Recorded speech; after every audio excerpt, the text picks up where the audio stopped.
같이 기도함으로 새벽기도 시작하겠습니다. 하나님 아버지 감사합니다.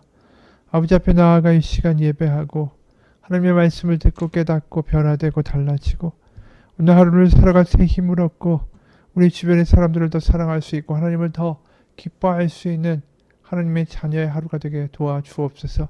살아계신 우리 주 예수 그리스도의 이름 받들어 기도합니다. 아멘. 오늘 말씀은 사도행전입니다. 사도행전 1장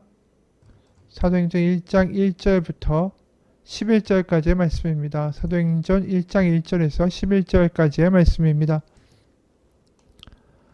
데오빌로여, 내가 먼저 쓴 글에는 무릇 예수께서 행하시며 가르치기를 시작하신부터 그가 택하신 사도들에게 성령으로 명하시고 승천하신 날까지의 일을 기록하였노라. 그가 고난받으신 후에 또한 그들에게 확실한 많은 증거로 친히 살아계심을 나타내사 40일 동안 그들에게 보이시며 하나님 나라의 일을 말씀하시니라.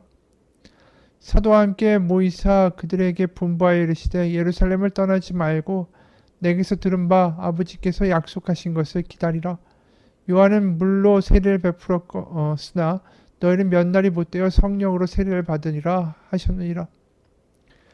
그들이 모였을 때 예수께 여쭈어 이르되 주께서 이스라엘 나라를 회복하심이 이때니까 하니 이르시되 때와 시기는 아버지께서 자기의 권한에 주셨으니 너희가 알 바 아니요 오직 성령이 너희에게 임하시면 너희가 권능을 받고 예루살렘과 온 유대와 사마리아와 땅끝까지 이르러 내 증인이 되리라 하시니라.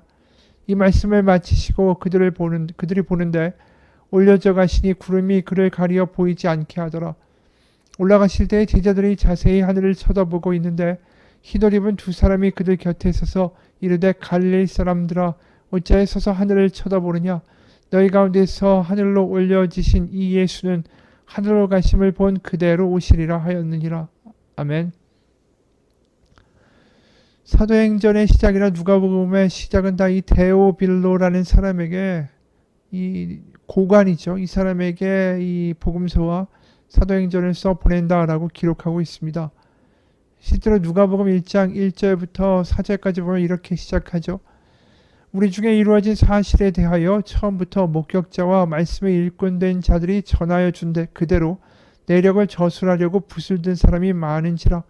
그 모든 일을 그런부터 자세히 미루어 살핀 나도 데오빌로 각하에게 차례대로 써보내는 것이 좋은 줄 알았노니 이는 각하가 알고 있는 바를 더 확실하게 하려 함이로다. 이렇게 말합니다. 그리고 오늘도 또 데오빌로에게 말을 하죠. 1절 데오빌로여 내가 먼저 쓴 글에는 무릇 예수께서 행하시며 가르치시기를 시작하신부터 그가 택하신 사도들에게 성령으로 명하시고 승천하신 날까지 이를 기록하였노라. 그러면서 거기에 이어서 사도행전을 또 기술해서 보낸다라고 말하고 있습니다. 근데 이 데오빌로에게서 보내는 모든 이 복음서와 사도행전은 결국 뭘 말하는 걸까요? 그저 예수님이 이 땅에 오셔서 하셨던 기적과 또 순환과 십자가와 부활과 그리고 승천 그리고 사도행전에서 나타나는 그 사도들이 성령을 체험하고 또 그 다음에 선교를 떠나가는 내용 그 내용을 그저 데오빌로에게 말하고 싶을 뿐인가 아니라는 거죠. 왜냐하면 누가복음은 예수님의 사건만을 다루고 있는 것이 아닙니다. 예수님의 사건이 과연 성경 전체에서 어떤 의미를 가지는가에 더 집중하고 있다는 거예요. 그렇기 때문에 하나님의 나라라는 말 자체가 굉장히 중요한 단어가 되는 것이죠. 우리는 예수님만 생각합니다. 예수님의 구원, 내가 예수님을 믿으면 지옥에 가지 않고 영생을 얻게 된다. 그 예수님에게만 집중하는데 누가복음은 예수님에게만 집중하는 게 아니라 예수님을 통해 하나님이 이루어 가시는 커다란 하나님의 나라에 대해서 이야기하시죠. 그럼 결국 하나님의 나라는 무엇인가에 대한 이야기를 우리가 생각할 수밖에 없어요. 예수님을 다시 말해서 보다 큰 하나님의 나라라는 이야기 가운데 보게 된다라는 것이죠. 결국 하나님의 나라라는 것은 무엇입니까? 하나님의 통치, 하나님의 그 백성들이 이 땅 가운데 가득하게 되는 것. 그래서 그 나라를 이루는 통치와 백성들이 그 함께하며 하나님을 찬양하는 그 영광된 모습. 그것까지 하나님이 결국 회복시키고자 하는 하나님의 커다란 계획의 하나의 일환으로 예수님이 이 땅에 오셨다라는 말이 되는 것입니다. 그래서 창세기부터 죄로 타락한 인간, 하나님이 선하게 창조하셨지만 망가져버린 피조 세계를 다시 회복시켜서 하나님의 백성들로, 하나님을 아는 자들로, 하나님을 사랑하고 이웃을 사랑하는 아름다운 공동체의 그 하나님의 백성들로 다시 이 땅을 충만하게 만들어 가시고 회복시키고자 하신 하나님의 커다란 계획과 경륜이 결국 예수님을 통해서 그 정점을 이루고 있다라는 것이죠. 그래서 예수님이 부활하신 다음에 제자들을 만나신 다음에 하신 일이 뭔지 아십니까? 40일 동안 부활하신 이후에 그들과 함께 계셨죠. 그러면 그 예수님이 하셔야만 했던 40일의 기간 동안의 일은 무엇이었을까?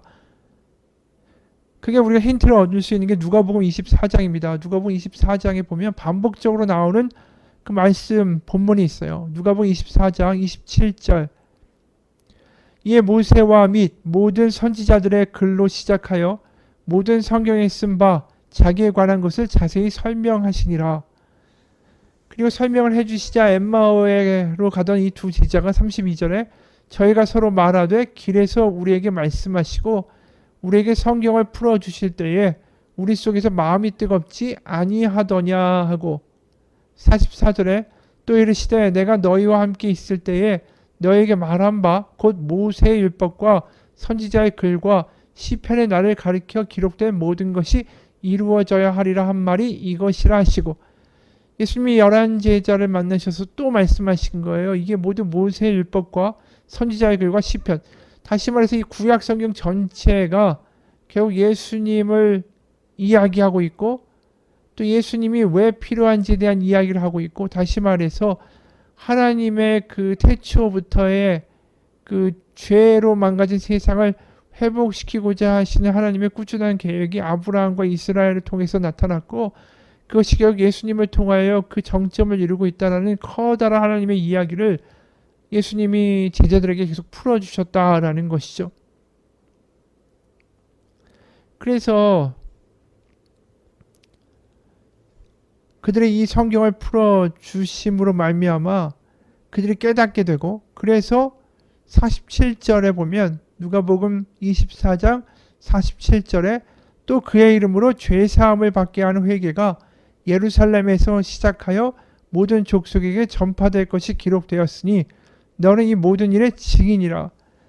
그러니까 모든 족속에게 하나님의 나라가 전파될 것이 구약성경에서 이미 이루어졌고 예언되었고 그러한 일을 예수님이 직접 이루셨으며 너희들은 그것을 증언하는 증언자가 될 것이다. 이렇게 말씀하시는 거예요. 그래서 특히 우리가 보면 47절에 죄사함을 받게 하는 회개가 모든 족속에게 전파된다. 그러니 죄사함을 받게 하는 회개라는 게 결국 하나님의 나라를 담고 있다는 것이죠. 여기 보면 죄사함이다라는 단어가 우리가 흔히 아는 무슨 우리의 죄를 예수님의 보혈로 사하였습니다라는 단어가 아니라 여기 죄사함은 자유케 하다라는 뜻이에요. 원어로. 그걸 죄사함이라고 번역했을 뿐이죠. 그래서 실제로 누가복음 4장 18절에 보면 우리가 아는 유명한 구절이죠. 4장 18절 19절 주의 성령이 내게 임하셨으니 이는 가난한 자에게 복음을 전하게 하시려고 내게 기름을 부으시고 나를 보내사 포로된 자에게 자유를 눈먼 자에게 다시 보게 함을 전파하며 눌린 자를 자유롭게 하고 주의 은혜를 전파하게 하려 하심이라 하였더라. 여기 보면 자유케 한다라는 표현들이 계속 나오죠. 누가복음 18장 19절 성령이 오셔서 하시는 일은 자유케 하시는 일이다라는 거죠. 이 자유케 한다라는 이 동사가 바로 죄사함을 얻게 한다라는 동사와 같은 동사예요. 번역만 한글로 다르게 되어 있을 뿐이지. 그러니까 다시 말해서 하나님의 나라는 뭐냐 하면 자유케 함을 이루고자 하시는 거예요. 그래서 그 백성들을 죄와 창세기 때 죄와 악의 소나기에 사로잡혔던 백성들을 자유케 하사 하나님의 자녀를 회복시키시고 하나님의 백성을 되게 하시고 하나님을 사랑하고 이웃을 사랑할 수 있는 하나님의 그 뜻에 따라 살아가는 하나님의 자녀들로 다시 회복해 하시는 하나님의 역사가 예루살렘에서 예수님의 십자가로 시작하여 모든 민족에게 전해질 것이다. 이것이 바로 하나님이 창세기부터 모든 것 계획하신 성경 전체에 나와 있는 구약 성경의 바로 내용이다라는 걸 이들이 증인으로 나아가 선포해야 된다라는 거죠. 그래서 실제로 이 베드로가 성령을 받고 나서 사람들에게 이렇게 선포하는 대목이 있어요. 사도행전 3장 21절부터 26절까지입니다. 사도행전 3장 21절부터 26절. 하나님이 영원전부터 거룩한 선지자들의 입을 통하여 말씀하신 바 만물을 회복하실 때까지는 하늘이 마땅히 그를 받아두리라. 모세가 말하되 주 하나님이 너희를 위하여 너희 형제 가운데 나 같은 선지자 하나를 세울 것이니 너희가 무엇이든지 그의 모든 말을 들을 것이라. 누구든지 그 선지자의 말을 듣지 아니하는 자는 백성 중에서 멸망받으리라 하였고, 또한 사무엘 때부터 이어 말한 모든 선지자도 이 때를 가리켜 말하였느니라. 그러니까 이 구약 성경의 모든 내용이 결국은 이 예수님을 이야기하고 있고, 결국 예수님을 향하여 이야기하고 있는 내용은 다시 말해서 25절부터 28절까지 이것도 아브라함의 이야기로 풀어요. 너희는 선지자들의 자손이요 또 하나님이 너희 조상과 더불어 세우신 언약의 자손이라. 아브라함에게 이르시기를 땅의 모든 족속이 너의 씨로 말미암아 복을 받으리라 하셨으니 하나님이 그 종을 세워 복 주시려고 너에게 먼저 보내사 너희로 하여금 돌이켜 각각 그 악함을 버리게 하셨느니라. 그러니까 창세기부터 시작해서 아브라함 선지자들 다 모두 다 예수님을 이야기하고 있고, 결국 그것은 무엇을 이루고자 함이냐 하면 이 아브라함을 통해서 이스라엘을 통해서 모든 민족의 열방이 복을 받게 하려는 것. 그래서 다시 하나님의 자녀로 망가진 죄악된 모든 하나님의 자녀들을 되돌려 오게 하시라는 그 자유의 역사를 하나님이 예수님을 통하여 이루어내셨다. 그러니까 이 예수님의 사건을 굉장히 큰 그림에서 보고 있는 거예요. 그래서 이 사람들이 증인되어 세상에 나아갈 때 구약의 그 창세부터 이 세상의 끝까지 이 모든 이야기들을 사람들에게 전파하고 이야기할 수밖에 없었던 거죠. 그래서 사도 요한이 실제로 복음을 전하는 그 사도 요한이 요한복음을 어떻게 시작하고 있습니까? 1장 1절 태초에 말씀이 계시니라. 이 말씀이 하나님과 함께 계셨으니 이 말씀은 곧 하나님이시니라. 태초의 이야기를 하잖아요. 엄청난 스케일을 보여줄 수밖에 없는 거예요. 그리고 사도 요한이 또 요한계시록을 썼죠. 그래서 성경의 끝에 요한계시록 22장 20절 21절 이것들을 증언하시니가 이르시되 내가 진실로 속히 오리라 하시거늘 아멘. 주 예수여 오시옵소서. 주 예수의 은혜가 모든 자들에게 있을지어다. 아멘. 바로 창조부터 예수님의 재림과 종말까지의 커다란 이야기를 사도 요한이 하고 있는 거예요. 그러니까 지금 사도들이 증인이 되어 하는 이야기들은 그냥 예수님 믿으면 구원받아요, 부활의 영생 얻어요가 아니에요. 하나님이 만드신 세상이 어떻게 하나님 가운데 회복되고 결국 종말의 때에 예수님이 오셔서 이 모든 것들을 심판하시는 하나님의 커다란 이 계획의 이야기들을 가슴 벅차게 이야기하고 있다라는 거죠. 여러분, 구원을 믿는다라는 것은 결국 우리의 믿음은 이 큰 이야기를 우리가 소유한다라는 거예요. 바로 이 사도들이 제자가 증인이 되어 세상 가운데 나아가고 전파한다라는 건 이 이야기를 세상 가운데 나아가 성령과 함께 전파하고 믿게 한다라는 것이죠. 맞습니다. 물론 지금 제자들이 좀 부족해요. 아직도 이스라엘을 회복하신 때가 이때입니까? 엉뚱한 소리를 하죠. 그리고 예수님 승천하실 때 멍하니 하늘만 바라보고 있기도 하고. 하지만 그럼에도 불구하고 결국 이들이 성령 체험을 하면서 세상 가운데 전파하는 것은 하나님이 이루신 창조부터 종말까지의 커다란 이야기를 보고 있다는 것입니다. 믿음이 크다라는 건 뭡니까? 이런 큰 이야기를, 세상의 창조와 종말까지의 커다란 이야기를 자신 안에 담고 그 이야기에 자신이 빨려 들어가는 거예요. 그래서 이렇게 커다란 이야기가 우리 가운데 존재하고 이것이 믿어지고 우리를 소유하게 되면 눈앞에 보이는 작은 문제가 그렇게 커 보이지가 않는 거죠. 마치 할아버지가 인생을 다 살아보고 어린 손자에게 말하는 것과 똑같은 거예요. 세상을 다 살아보니까 네가 지금 그렇게 흥분할 일이 아니야. 결국 우리가 믿음을 믿고 우리가 또 사도행전을 보면서 점점 경험하게 되는 것은, 우리가 소유해야 되는 것은 정말 커다란 이야기다. 실제로 어느 교회 건축 현장에서 새 벽돌공이 땀을 흘리면서 벽돌을 쌓고 있었어요. 그때 지나가던 행인이 당신 지금 뭐합니까? 라고 물으니까 첫 번째 벽돌공은 아니 당신이 보이는 것처럼 벽돌을 쌓고 있는 거 아닙니까? 라고 대답했어요. 두 번째 사람은 하루치 돈벌이를 하고 있죠. 처자식을 먹여 살려야 되니까. 세 번째 사람은 저는 지금 이 대성전을 짓고 있습니다. 이 성전이 완공되면 이 성전을 통해서 많은 사람들이 여기서 희망을 얻고 용기를 얻고 하나님을 찬양하겠죠. 여기서 정말 하나님의 놀라운 역사들이 일어나게 될 것입니다. 라고 대답했어요. 똑같은 일을 하지만 바라보는 이야기가 달라지니까 그 하루를 살아가는 삶의 의미가 달라지는 거죠. 우리가 하나님의 이야기, 커다란 이야기를 우리 가운데 담고 산다면 눈앞에 보이는 게 다가 아니다라는 삶을 살 수밖에 없게 돼요. 어느 목사가 위암으로 병원에 입원하고 있었습니다. 병실 문 밖에는 면회사절이라는 글귀와 함께 또 다른 글귀 하나가 붙어 있었어요. 다만 불신자인 친구나 불신자인 친지는 문병을 허락함.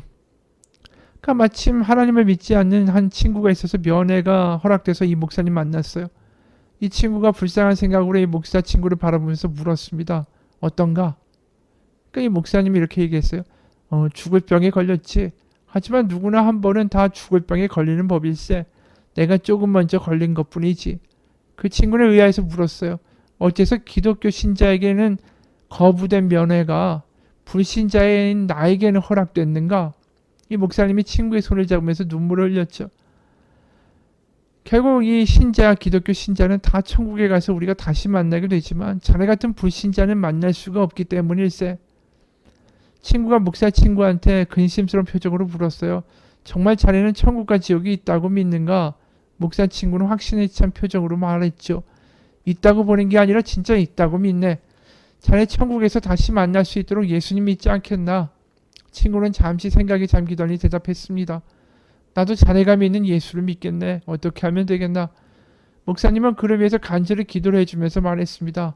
다음 주에 반드시 교회에 나가게. 그리고 이제 됐으니 빨리 나가게. 친구는 이 목사 친구를 바라보며 물었습니다. 왜 이렇게 서두르는가?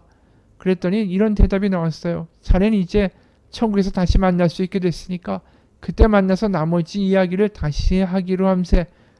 나는 앞으로 천국에서 다시 못 만날 사람을 한 사람이라도 더 만나봐야 되겠네. 여러분, 이 목사님이 살아가고 있는 삶의 이야기는 자기가 고생하다가 죽는다라는 현실적인 눈에 보이는 이야기를 살고 있지 않습니다. 이 죽음을 넘어서서 영생을 살아가는 커다란 이야기를 살아내고 있는 거예요. 그 이야기가 너무나도 현실적이기 때문에 다르게 살아갈 수밖에 없었다라는 거죠. 우리 가운데 성령으로 우리 가운데 하나님이 역사하시면 하나님의 커다란 이야기를 믿고 소유하고 살아가고 감동하고 감격하게 만들어 주십니다. 우리의 의지로 이런 커다란 이야기를 믿는 게 아니라 그 커다란 이야기가 우리를 소유하게 되고 우리의 영혼과 우리의 삶을 이끌어가는 놀라운 역사가 있기를 주님의 이름으로 축원합니다. 하나님 아버지, 사도행전에서 사도들은 놀랍게 세상에 뛰어나가 이야기합니다. 예수님을 믿으라고. 하지만 단순히 너의 구원만을 위해서 믿으라고 이야기하지 않습니다. 하나님의 커다란 열심이 있다. 하나님의 커다란 경륜이 있다. 하나님의 커다란 계획이 있다. 그 계획이 지금 예수님 가운데 이루어지고 있다. 그 커다란 하나님을 만나보라고 이야기합니다. 하나님, 우리도 그런 커다란 하나님을 만나고 세상 가운데 그 크신 하나님을 말할 수 있는 믿음의 성령의 도구가 되게 하여 주옵소서. 살아계신 우리 주 예수 그리스도의 이름 받들어 기도합니다. 아멘.